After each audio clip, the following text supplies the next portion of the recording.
The sound of the sea.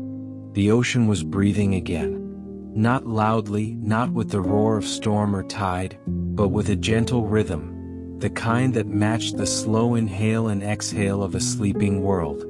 Each wave lapped at the sand with a whisper, and in the distance, the cliffs glowed faintly under the silver wash of moonlight.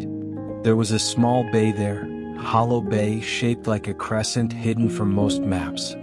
Fishermen said it was too quiet, too still, as if the sea itself respected the silence of the place. At the edge of the bay, high upon the rocks, stood an old lighthouse. No one knew who tended it anymore. The light still shone every night, steady and soft, not warning ships away but rather guiding something unseen. Locals spoke of the lantern keeper. No one had met him in years. But when the fog rolled in and the stars dimmed, a warm glow would always appear in the tower, steady, patient, eternal. Arrival at Hollow Bay. On one quiet evening, a traveler arrived. He was not young, but his eyes still held the light of curiosity, that spark that lives in people who have not yet stopped believing in wonder. His name was Elias. He carried little with him: a leather-bound journal, a half-broken compass, and a single lantern that no longer worked. He had come from far away, searching for rest, not from the road, but from thought. His mind was a noise that never stopped. The ticking of worry, the weight of memories, the endless turning of questions that never led anywhere. He had heard rumors long ago of a bay where even dreams grew quiet. That was what he wanted: stillness. When he reached Hollow Bay, the sun was already gone, leaving behind streaks of violet and rose. The air was thick with salt and mist. Seabirds wheeled above, calling once before settling into silence. That he followed the winding path to the cliffs, and there for the first time he saw the light. A golden lantern burning at the top of the old tower, and next to it, faintly visible, the shadow of a man. The tower door. Elias climbed the worn stone steps, his breath slow, the sound of his boots swallowed by moss and sea spray. When he reached the door, he hesitated. It was old oak, carved with strange symbols, smooth from centuries of touch. He raised his hand and knocked once. The echo rolled through the cliffs like a memory. Moments passed. Then a voice, soft, weathered, neither young nor old, came from within. "You've come far, traveler. Few find this place by chance." The door opened. The man who stood there was tall, wrapped in a coat the color of the sea at dusk. His hair was white, but his eyes were as clear and blue as the horizon after rain. Elias nodded awkwardly. "I didn't mean to intrude," he said. "I just saw the light." The old man smiled faintly. "Then you were meant to see it," he replied. "Come in." The night grows colder than it seems. Inside the lighthouse. The interior of the lighthouse was not what Elias expected. There were no machines, no gears, no sound of engines. Only shelves filled with glass lanterns of every size and shape. Some were bright, some dim, some flickering softly like hearts half awake. The air smelled of salt, wax, and something faintly floral, like rain on paper. At the center stood a spiral staircase, leading upward into the light. The keeper gestured toward a wooden chair near the hearth. "Rest. The sea has taken much from you tonight." Elias sat, watching the glow of the fire dance across the lanterns. One by one, he noticed small inscriptions beneath them. Names, dates, places. He leaned closer. "This one, it says Isla 1912. Who are these?" The keeper smiled quietly. "They are dreams," he said. "Each lantern holds a dream once forgotten. A wish, a memory, a moment that someone lost along the way.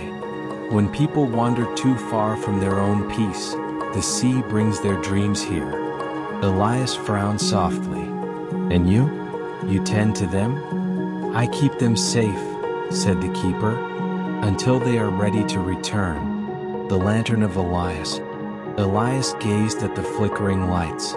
There were hundreds, maybe thousands. Some shone steadily, others pulsed like slow breathing. He reached out toward one small lantern shaped like a teardrop. Its light was faint, trembling. The keeper placed a hand on his shoulder. "That one," he whispered, "is yours." Elias froze. "Mine?" The old man nodded.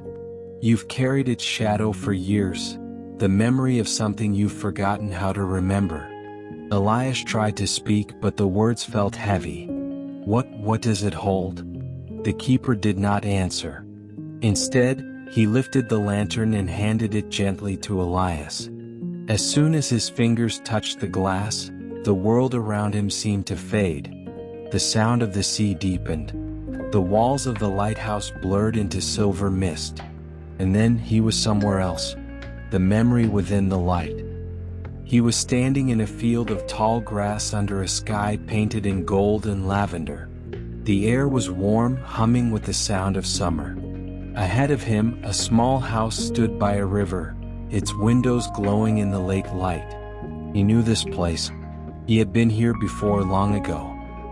He saw himself, younger, smiling, sitting by the river with a woman whose laughter sounded like the wind through reeds. Her name came back to him slowly. Alara. He remembered her eyes, the way she looked at the horizon and said, "Someday when the stars fall low enough, I'll catch one and hide it in a jar." He had promised to help her. But time had swept that promise away, lost among the noise of years of work, of forgetting what truly mattered. Now, standing in the dreamlight, Elias felt tears form without sadness, only release. The field began to dissolve into silver mist once more. When he opened his eyes, he was back in the lighthouse, the lantern still glowing faintly in his hands. The keeper's secret. Elias looked up at the keeper.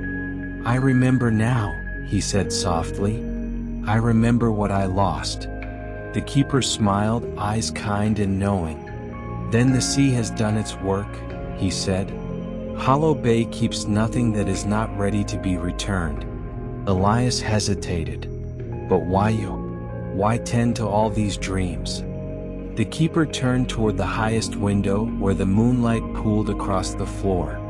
"I too once forgot," he said. "Long ago I came here searching for peace.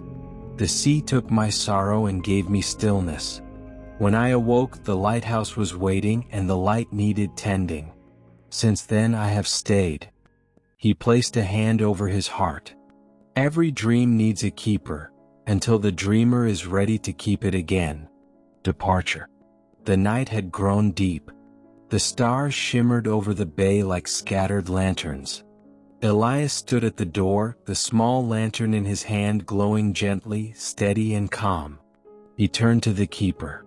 "Will I see you again?" The old man smiled faintly. "You already have," he said. "In every quiet place you've ever found peace." Elias stepped out into the moonlight. The air was cool, carrying the scent of the sea. As he walked down the path, he looked back once. The light in the tower still burning, steady and golden against the vast dark sky. When he reached the edge of the bay, he set his lantern gently on the sand.